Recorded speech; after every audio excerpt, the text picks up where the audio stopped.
So, a new defense partnership is forming between the United Arab Emirates and one of Ukraine's fastest-growing military technology companies. If finalized, the deal could, really reshape how drone and missile technology spreads beyond the war in Ukraine. The UAE's state-linked defense conglomerate, Edge Group, is preparing to purchase a 30% stake in the Ukrainian defense manufacturer Firepoint. The investment is expected to total about $760 million, which would place the company's overall valuation at around $2.5 billion.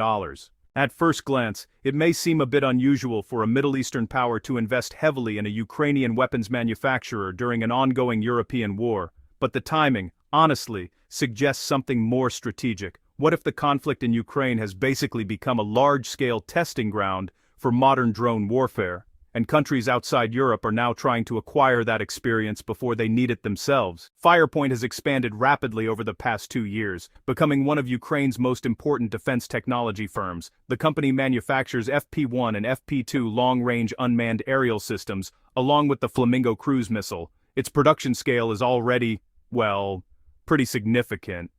Firepoint is currently manufacturing about 6,000 drones per month, which translates to more than 200 units per day. In modern warfare terms, that number really matters. Ukraine often launches 100 to 150 drones in a single coordinated strike, meaning the current production capacity can sustain repeated large-scale operations. Now, consider a different perspective. If a single battlefield requires that many drones per attack, the real strategic advantage may not come from the weapon itself, but from the ability to produce it continuously at scale. This is where Firepoint's manufacturing strategy becomes important. The company has managed to localize 97% of the engine production used in its long-range FP1 and FP2 drones. According to Firepoint official Arena Track, 80 of the 82 engine components are now manufactured internally, covering nearly the entire production cycle, from casting and machining to final assembly. Reducing external dependencies has also lowered costs. For example, local manufacturing of smaller parts has cut muffler production costs by about 80%. Why does this matter? Because, modern drone warfare depends heavily on supply chains. A country might design an effective drone, but if key components rely on foreign suppliers, production can be disrupted by sanctions, export controls, or logistics delays. In other words, the real innovation may not be the drone itself, but the industrial independence behind it. The FP1 drone illustrates this balance between affordability and capability. Each unit costs around $58,000, and it can reach targets up to 1,600 kilometers away. That price-to-range ratio makes it significantly cheaper than many traditional missile systems. But Firepoint's most notable weapon may be its Flamingo cruise missile. Production currently sits at 1 to 2 missiles per day, which may sound modest. Yet cruise missiles are complex systems, and steady production at that pace is meaningful for a relatively young defense company.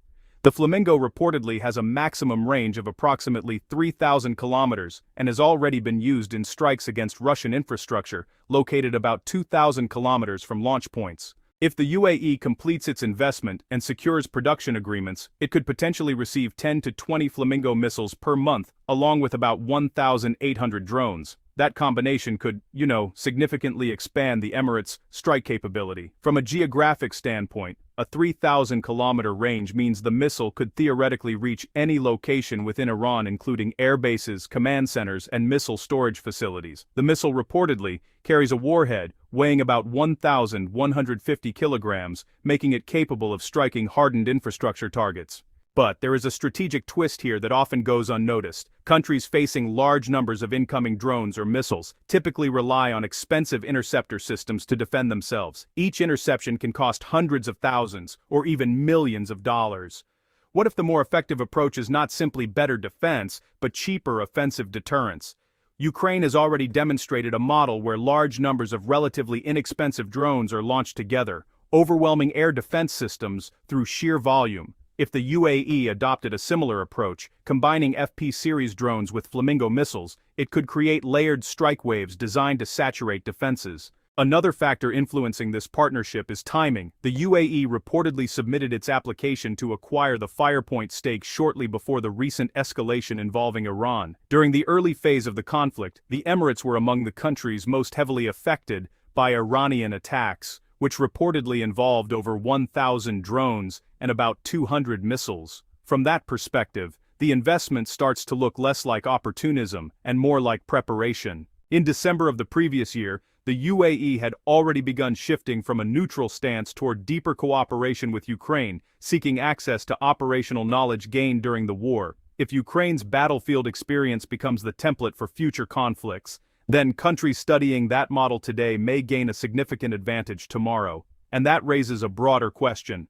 What if Ukraine's greatest export after the war is not territory or political influence, but an entire new model of drone-driven warfare? If that turns out to be the case, partnerships like the one between the UAE and Firepoint could represent the early stages of a much larger global shift in how military technology is produced, shared, and deployed.